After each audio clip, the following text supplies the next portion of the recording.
The bell above the door chimed softly as Simone James stepped into the boutique. The floor sparkled. Glass shelves gleamed with designer handbags. Soft jazz played overhead, the kind that felt more expensive than comforting. This wasn't just a store. It was a statement. Olma Boutique, one of the city's most exclusive fashion houses. Known for hand-stitched Italian dresses, $1,000 heels, and a reputation for discerning clientele only. Simone looked around, calm, observant, confident. She wore a beige trench coat, plain white blouse, dark jeans, and loafers. Simple, elegant, unbranded. At the far side of the store, behind a marble counter, a blonde woman looked up from her phone. Amber, sharp cheekbones, matte lipstick, eyes that scanned for status before personality. Her gaze landed on Simone and lingered. Not in welcome, but in calculation. Simone smiled gently. Amber didn't smile back. "Good afternoon," Simone said, approaching. Amber gave a polite nod, the kind you give a stranger you hope walks past you. "Hi.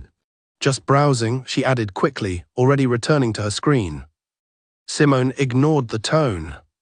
"Actually, I saw a dress in your front display. The emerald silk one with the hand beading. Do you have it in a size 6?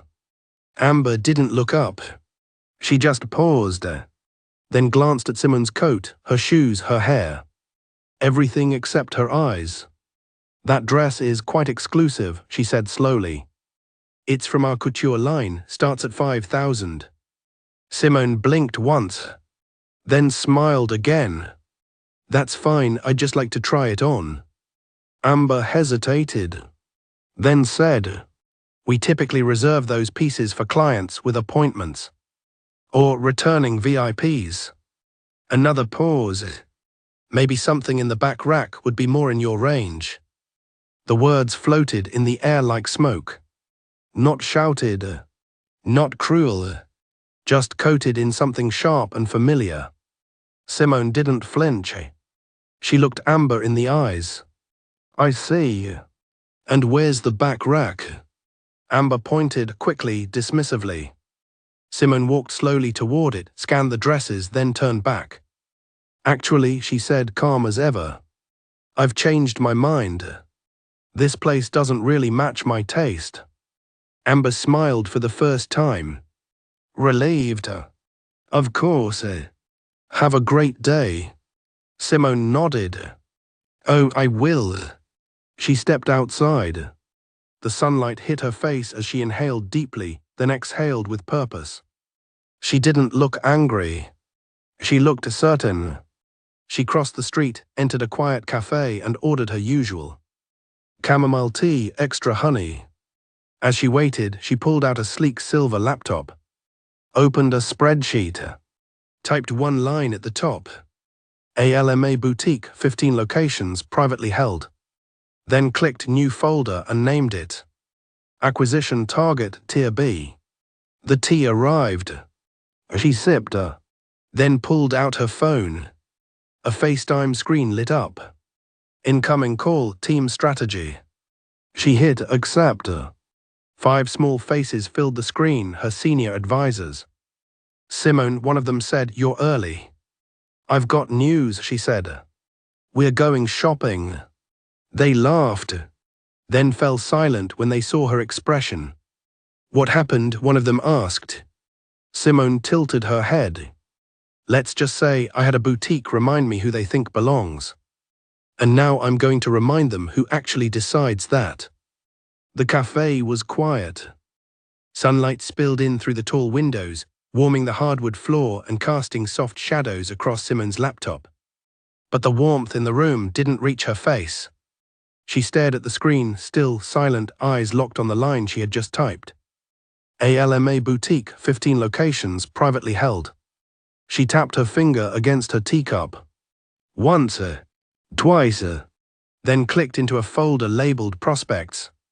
Inside were files with names of companies she had either invested in or dismantled. Olma Boutique was about to be added. But this time it wasn't about numbers. She looked at me like I was a stray dog who wandered into Tiffany's. Simone spoke softly into her AirPods. On the other end of the call, her head of research, Naomi, replied, "I still can't believe it, again." "Still happening, different packaging," Simone said. This time it came with lip gloss and a smirk. Naomi paused. "Do you want me to flag them for screening?" Simone took a breath. "No, I want full reports. Give me their margins, ownership structure, lease agreements, labor policy, vendor breakdown. I want to know what they sell and what they're hiding." She closed the call and sat back in her chair. A couple walked past the cafe window, laughing. A barista called out an order. The world kept moving, blissfully unaware that someone had just flipped a switch. Simone wasn't angry. She was activated. Because here's what no one knew. Simone James had grown up with rejection. Not from boutiques. From classrooms. Banks. Investors. People who smiled as they said, "You're impressive but not quite the right fit." She learned early that the word fit was often just a polite way to say you don't belong. She remembered her first investor pitch. 10 minutes in, the man leaned back and said, "I like your ideas, but maybe you should try launching this as a blog." She raised $10 million by the end of that year. But she never forgot the way he said it. So when Amber at Olma Boutique looked her up and down, told her the back rack was more her range, Simone didn't get upset. She recognized the pattern. She just added a new file to the list of things they assumed she couldn't afford. And that list was the same one she now owned. Back at her penthouse suite, Simone changed out of her blouse and jeans into a silk robe. She made a drink, not to relax, to think. She opened her personal CRM, where every company was categorized by opportunity, values, and culture. She clicked New Entry. A form appeared. Company name, Olma Boutique. Industry, luxury retail. Current reputation, superficial prestige. Internal culture, suspect. Risk level, medium. Red flag, customer profiling incident, first-hand. She paused, then typed one final note. Let's teach them who the customer really is. The next day, her assistant Miles entered the office with a confused expression. "You've got a call scheduled with Olma's COO in 20 minutes. Simone didn't look up. "Perfect. Let's see how well they rehearse their humility." Miles hesitated. "Are we serious about this acquisition?" Simone looked at him calmly, clearly. "We're serious about changing the definition of luxury.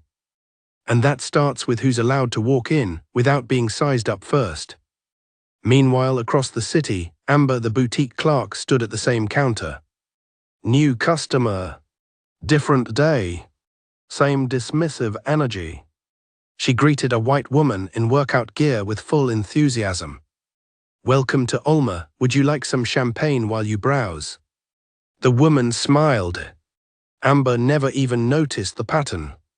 She didn't realize how easily it had become routine, and how close she was to the moment that routine would end. Because sometimes justice doesn't arrive with thunder.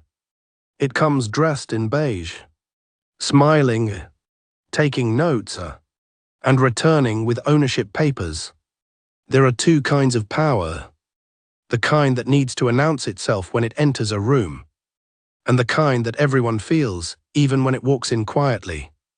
Simone James. She was the second kind. Her name wasn't splashed across headlines every week. She didn't chase magazine covers. She didn't need to.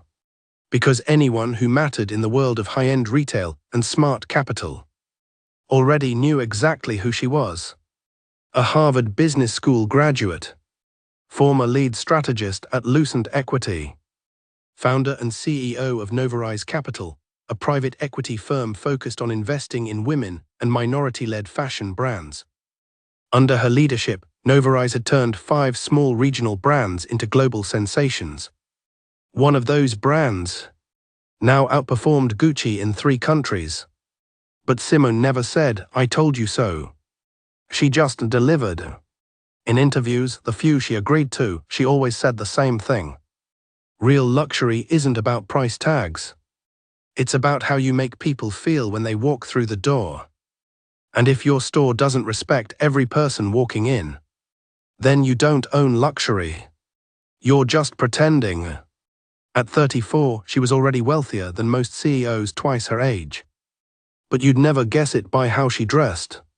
She didn't wear logos, didn't flash diamonds. She wore command. People underestimated her constantly, and she used it over and over again as leverage. The woman who had been refused water in a Paris showroom now sat on the advisory board of its new parent company. The man who once said fashion is for white women with trust funds had to pitch her for Series B funding and was politely declined. She didn't build revenge. She built standards, and anyone who couldn't meet them didn't make the cut. But despite the power, Simone still believed in testing the ground herself. Before investing in a company, she made it a point to walk into the stores anonymously. No meetings, no name drops, just her, and how they treated her. Because that, to her, was the truest indicator of culture. That's what Alma Boutique had failed. Not in fashion, in character. They could stitch gold into their hems. But if their doors didn't open with dignity, it wasn't luxury. It was just exclusion, dressed up in perfume and lighting. Back at Novari's headquarters, her team gathered around the glass conference table. Simone stood at the head, sleeves rolled up, iPad in hand. "Here's what we know," she began. Alma has 15 locations, 5-year lease remaining on 9 of them. Revenue plateaued last fiscal year. Social engagement is flatlining. She clicked. A chart appeared on the screen. The customer base is shrinking. They've alienated the new generation of buyers with outdated aesthetics and even more outdated mindsets. She looked up. They still think exclusivity means whiteness, coldness, and snobbery. The room was silent. Then Simone smiled. "Let's show them what real luxury looks like." Across the room, Naomi spoke up. "How involved do you want to be if the deal goes through?" Simone didn't hesitate. "Fully. I'm not just buying a company. I'm rewriting a culture." Later that night, Simone sat alone in her office. City lights glowed beyond the window. Her favorite Miles Davis record played softly in the background. She opened her journal and wrote one sentence at the top of the page. "This is not a purchase, it's a lesson wrapped in leather and glass." Then underneath, "Let's begin." Tuesday morning. Novari's Capital Strategy Division. The glass conference room was filled with sunlight and quiet urgency. Simone stood at the head of the table, arms crossed, watching a dozen screens light up one by one. Spreadsheets, charts, internal memos, employee satisfaction graphs, store-by-store revenue breakdowns. Alma Boutique was laid bare. "All right," Simone said, "talk to me." Naomi, always sharp, always to the point, began. "They've got 15 locations, as we know, flagships in Manhattan, San Francisco, Paris, and Dubai.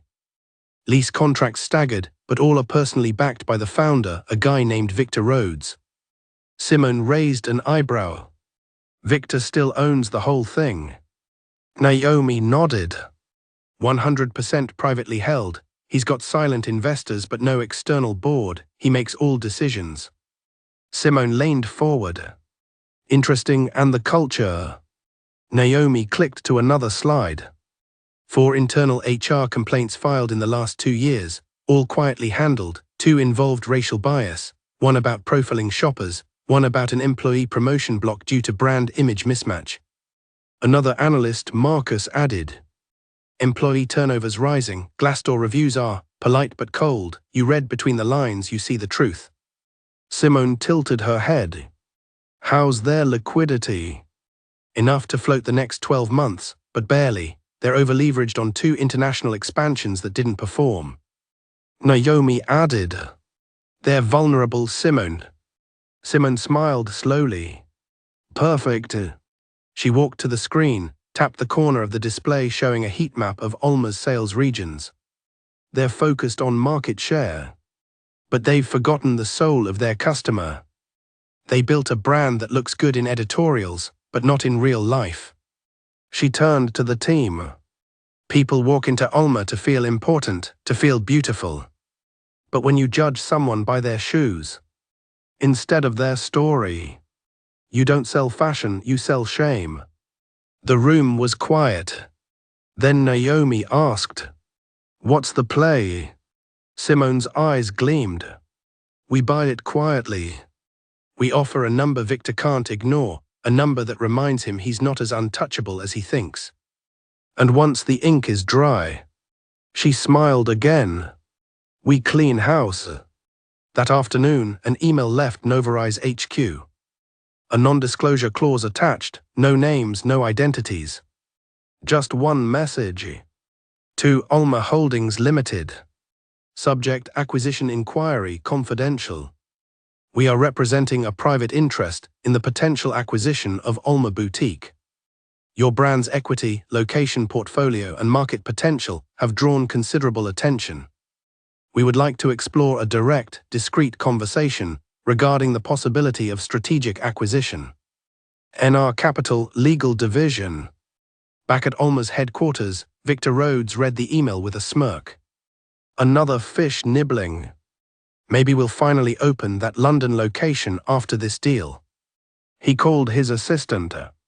"Get our valuations polished. I want us looking more profitable than we are." He never asked who was behind the offer. He never imagined. It was the woman his staff had tried to push out of the store just days ago. That night, Simone sat on her balcony with a glass of wine. City lights blinked in the distance. She watched them for a long while before opening her notebook. She flipped past old sketches, quotes, pitch notes, until she found a blank page. At the top she wrote, "Luxury that humiliates is just insecurity wrapped in silk." Then underneath, "Let's rewrite what elegance means." It started with a phone call. Short, direct. A voice on the other end said, "Mr. Rhodes, we represent a private investment group interested in your brand." Victor Rhodes leaned back in his leather chair, swirling a glass of scotch. "And which group would that be?" "They've asked to remain confidential for now." Victor smirked. "Of course they have." Within 24 hours, Alma's executive team was gathered around the long oval table in their Manhattan headquarters. Power suits, espresso shots, slide decks filled with polished numbers. All eyes on Victor. "We've been approached with a quiet offer. Not public, no media, no drama." His CFO raised an eyebrow. "How serious?" Victor tapped his fingers against the table. "They're not asking. They're ready to move." He clicked the remote. A number appeared on the screen.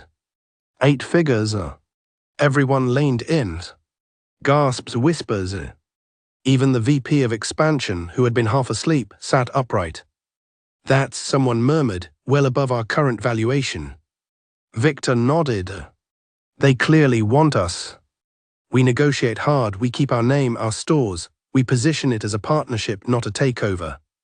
No one asked who was behind the offer. They didn't think they needed to. To them, the only question that mattered was, how much can we squeeze from this? Victor was already picturing himself on the cover of Business Style magazine. He leaned back smug. Schedule the meeting. 2 days later, a sleek black SUV pulled up to Alma's HQ. The door opened, and Simone James stepped out. Hair pinned in a smooth chignon, custom-tailored black pantsuit, no jewelry, just presence. Naomi walked beside her, carrying a leather folio. As they entered the building, a receptionist looked up, startled. Something about Simone made her pause. "Do you have an appointment?" Simone smiled. "We do. We're here to make a deal." In the boardroom, Victor adjusted his tie and checked his teeth in his phone screen. He stood as the women walked in. His eyes didn't light up with recognition. Not yet. He extended a hand. Welcome, I'm Victor Rhodes. Simone shook it. Simone James, this is Naomi Chen, my chief of strategy.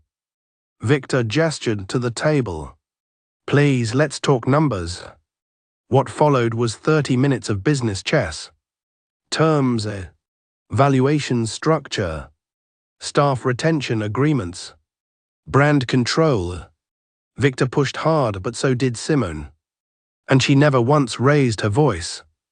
Every time he leaned forward to dominate the conversation, she leaned back and made him chase her calm. He didn't realize that's how she always won. At the end of the meeting, Victor clapped his hands once. Well, Ms. James, I must admit, you're sharper than I expected. Simone tilted her head, smiling just enough. Thank you. I get that a lot. Victor chuckled. You're obviously not new to this. Have we met before? A pause. The air seemed to shift. Naomi glanced sideways, but Simone's expression never changed. Not really, she said smoothly. But I've been in your store. Victor blinked. Something about the way she said it. He opened his mouth, but Simone was already rising from her seat. She extended her hand again. Thank you for your time. You'll receive the full acquisition paperwork by Monday. Assuming everything proceeds smoothly, ownership will officially transfer within 3 weeks. Victor took her hand, still trying to place her face. But Simone had already turned. And with Naomi beside her, she walked out the same way she walked in. Gracefully, quietly, unapologetically powerful. Back in the SUV, Naomi exhaled. That man really doesn't remember you. Simone smirked. He doesn't remember anyone he doesn't respect. Naomi opened the deal folder. You're sure about this? About not announcing your name yet? Simone looked out the window as the boutique's signage disappeared in the rearview mirror. Let them celebrate their win. The reveal comes later. Right now, we let them feel comfortable. Because the best way to change a system is to walk right into it and wait until it hands you the keys. The door closed behind Randall and Zoe with a soft click. But the sound echoed in the boardroom like a slammed verdict. No one spoke. Charles Harvison stood frozen near the whiteboard, a once confident CEO now visibly shaken. His assistant Jacob looked down at the table. Greg from marketing fidgeted with his pen. Everyone else avoided eye contact because everyone knew what had just happened. The intern they had laughed at just walked out of the room holding all the power. Outside, Zoe and Randall entered a smaller meeting room Dominion had reserved. It was quiet, private. Zoe set down her folder and sat. Randall looked at her for a moment, then said, "You didn't just prove a point in there. You exposed a company's foundation with grace." Zoe smiled faintly. "They made it easy. They were too busy watching my skin to see my mind." Randall exhaled. "It's poetic. They wanted legacy money, but couldn't recognize it when it walked through the front door." Meanwhile, back in the boardroom, Charles finally broke the silence. "That was unexpected." Greg cleared his throat. "Sir, with all due respect, what do we do now?" Charles turned sharply. "What we do is damage control. We call Dominion, we clarify the data, spin it if we have to." Jacob spoke up hesitantly. "Sir, I don't think they're coming back. I mean Zoe Carter. Randall Carter's daughter. That man's worth billions, he's on every top 10 list. They said she earned her spot, he didn't even pull strings." Charles ran a hand through his hair. He looked like a man who just realized the game he was playing was already over. Across town, news was already trickling into the industry grapevine. One tweet, then two. Heard Zoe Carter, daughter of Randall Carter, just dismantled Harvison's pitch like a pro. No mercy. When you underestimate the intern and lose the biggest deal of the year. It spread like wildfire. The story was too good, too ironic, too perfectly just. By the next morning, LinkedIn posts were flying. Let's hear it for quiet excellence. Zoe Carter, remember the name. Harvison Global needs a cultural reset. Zoe's inbox flooded. Offers, apologies, invitations. She didn't respond to most. But one email from Maya caught her eye. Subject: you didn't just win, you changed everything. Message: I've been scared to speak up for years. But you did it. You didn't shout, you didn't rage. You showed up. And now I'm ready to do the same. Zoe smiled. Then hit reply. Good. Let's build something better. At Harvison, Charles sat alone in his office. The skyline behind him no longer felt like victory. It felt like glass, fragile, exposed, transparent. The board had called. They weren't pleased. And the whispers had begun. Maybe it's time for new leadership. Charles is too out of touch. We can't afford another miss like this. He thought back to the moment he first saw Zoe. How he had chuckled to himself and thought, she won't last a week. Now, she would be in every industry headline for a month. Later that afternoon, Zoe received a call from her dad. You made waves. She laughed. I wasn't trying to make waves. I just didn't want to drown. Randall's voice softened. You didn't just swim. You taught them how shallow they've been all along. That night, Zoe walked past Harvison's building one last time. She paused, looked up at the glowing logo above the glass doors, then pulled out a pen and scribbled something in her notebook. You didn't need a voice in the room. You became the room. She closed the book and walked away. Charles Harvison stood by the window of his corner office, staring out at a skyline he once believed he owned. He didn't hear the knock, didn't notice the door open, didn't even look up when his assistant, Jacob, stepped in and said quietly, Sir, the board is requesting an emergency meeting. Charles didn't move. We'll delay it, I need time to prepare. Jacob hesitated. They said it's not optional. Silence. They also asked if you knew Zoe Carter's background. Charles turned slowly. What do you mean background? She's a glorified intern. Jacob swallowed hard. Then carefully. She's Randall Carter's daughter. CEO of Dominion Equity, net worth over $6 billion, sat on the Federal Reserve Advisory Board, led over 60 acquisitions across 3 continents. She's not just his daughter, sir. She's his protégé. The words hit like a sledgehammer. Charles felt his stomach twist. He remembered the elevator comment. Are you here to refill my coffee? He remembered the chuckles in the hallway. The eye rolls during meetings. The day he said she won't last a week. And now, she could end his career with one quote. One article. One tweet. Charles sank into his chair. For the first time in years, he felt powerless. Not because someone stole it from him, but because he'd been too blind to see it sitting in the room the entire time. Meanwhile, across town, Zoe and Randall met a journalist from Forbes for a quiet, off-the-record chat. No formal announcement. No viral video. Just an interview about the future of next-gen leadership in finance. Zoe didn't mention Harvison by name. She didn't need to. All she said was, leadership isn't about noise. It's about how you treat people who can't do anything for you.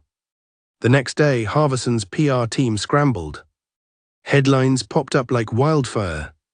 How an intern silently exposed a Fortune 500 culture problem. Zoe Carter, the future of finance, and what we're still getting wrong. The quiet power of being underestimated. Clients started pulling back. A major investor requested a review of Charles's internal behavior over the last 5 years. The board, now silent but watching very closely, By Wednesday, Maya came into work and found a note on her desk. "Your instincts were right, Z." Inside the folder, Zoe's original analysis. Flawless, transparent, ethical. Maya held it like a blueprint. Not just for work, but for how to be. That evening, Charles sat in his office as the sun dipped behind the towers. He replayed the week in his mind, the faces, the phrases, the moments. All of them orbiting around one person. Zoe. And the worst part, she never once raised her voice. Never threatened him. Never demanded a thing. She just waited. His phone buzzed. Unknown number. He hesitated. Picked it up. Charles Harvison. Silence. Then a voice. Warm, clear, calm. Randall Carter. "You know, Charles. My daughter came to me weeks ago and asked, should I use your name to protect myself? And I told her no. Because if the world didn't see her for who she was, then it didn't deserve to. You proved her right. But more importantly, she proved you wrong." Charles swallowed hard. "Look, Randall, I didn't mean." Randall cut him off. "Meaning only matters when it comes before the damage. After that, all you have is consequence." Click. The line went dead. Charles sat in the silence. The kind that settles in when the truth finally catches up. And Zoe. She was already back to work. Not at Harvison. She was helping Maya build a new team. One that valued ideas over ego. Voice over volume. Potential over pedigree. At the first team meeting, Zoe stood in front of a group of interns and young professionals from every walk of life. She looked at their faces, their uncertainty, their hope, and she said, "Don't spend your life trying to convince people you belong in their rooms. Build your own."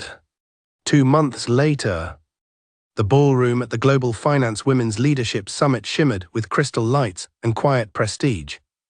Velvet chairs, name tags with gold borders, champagne flutes never more than half empty. This wasn't a space you simply walked into. You were invited.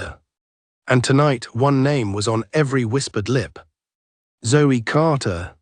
Her eyes had moved fast, too fast for some. But no one could deny her anymore. Not after the Dominion incident. Not after the Forbes feature.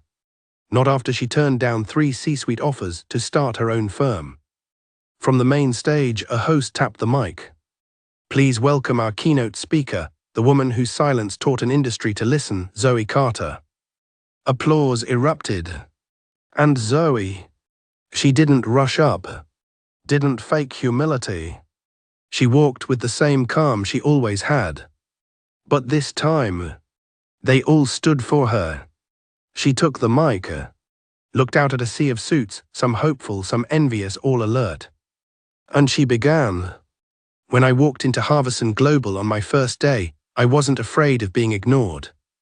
I was afraid of proving them right. Because for most of my life, I've been taught that if you're the only one in the room who looks like you, you're probably in the wrong room." Laughter rippled, soft, knowing. She continued, "What they don't tell you is, if you stay long enough, you become the room." Applause again. Louder this time. She paused, then leaned in. Power isn't about titles. It's not about legacy. It's not even about winning. Real power is when you have every reason to scream, but you choose to build instead. She told them the story. Not with bitterness. Not with names. Just facts. How she sat at the edge of tables. Took notes in silence. Let them laugh. And how she watched, listened, until it was time to speak. And when I did, they finally heard me. Not because I raised my voice, but because they ran out of excuses not to listen. Backstage, Randall Carter watched quietly from a monitor. A proud father, but more than that, an equal now. A colleague. A legacy continued. He turned to one of his advisors and said, "They called me the Lion of Wall Street. She's not a lion. She's the whole pride." After the speech, journalists swarmed her. "Are you launching your own firm? How did it feel to silence an entire boardroom? What would you say to the next generation of black women in finance?" She answered only one question. A young girl, no more than 16, snuck past the rope line. "Miss Carter, do you think people like me can make it?" Zoe knelt to meet her eye level. "Yes, because people like you are the reason I stayed in the room." Meanwhile, Harvison Global released a carefully worded press statement. "We continue to support diverse voices and value all perspectives." But behind closed doors, Charles Harvison had been quietly asked to step down. The board called it a retirement. The industry called it what it was: karma. Zoe's firm Carter & Co. opened quietly without fanfare. But by the end of Q1, she had secured 2 major clients, tripled valuation projections, and built a team that looked like the future. Diverse, hungry, brilliant. No more rooms where she had to prove her presence. Now, she built the rooms and invited others in. At her new office, she placed a single photo on her desk. A snapshot of her on the first day at Harvison. Looking uncertain, but already burning. Beneath it, she wrote in permanent marker, "They laughed. I listened. Now I laid." 3 weeks after the summit, the plaque bearing Charles Harvison's name was removed from the corner office. No press release. No farewell lunch. Just a silent cleaning crew, a locked door, and a new nameplate being installed. Interim CEO Lillian Tran. A woman. Young. Brilliant. And most importantly, not Charles. The board had voted unanimously. Not because of emotion, but because of numbers. After Zoe's presentation, Dominion Equity had pulled out of all future discussions. 2 other partners followed within days. Clients began asking uncomfortable questions. Is your leadership reflective of your values? How are interns treated in your programs? What steps are being taken to ensure equity? Harvison Global, once seen as the future, was now branded a case study in arrogance. Charles stayed silent for a while. He didn't take calls. Didn't respond to emails. He watched headlines pass like traffic he couldn't stop. CEO who mocked intern now out as clients exit. When humility costs nothing, but arrogance costs everything. Zoe Carter, how silence became her strategy. His face, once synonymous with power, was now associated with failure. And the irony, he still didn't fully understand why. In a small cafe downtown, Maya scrolled through her feed. She saw Zoe in a panel with 3 other founders, all women of color, speaking about ethical investing. She smiled, not because she was surprised, but because she saw it coming long before anyone else did. Her phone buzzed. An invite from Zoe. "Let's build something better. Your voice matters now more than ever." Maya packed her bag. She was ready.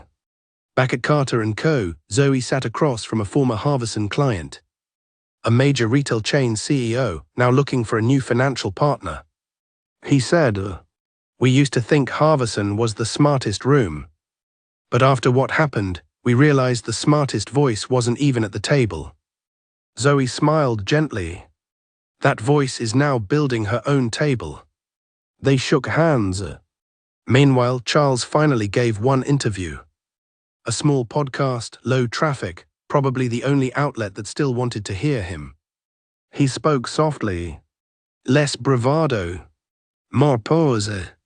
At one point the host asked, "If you could say anything to Zoe Carter now, what would it be?" Charles hesitated, then said, "I underestimated her. And I overestimated myself. That's a dangerous combination in any business." Across the city, Zoe never heard the interview. She didn't need to. She had already received the only apology that mattered.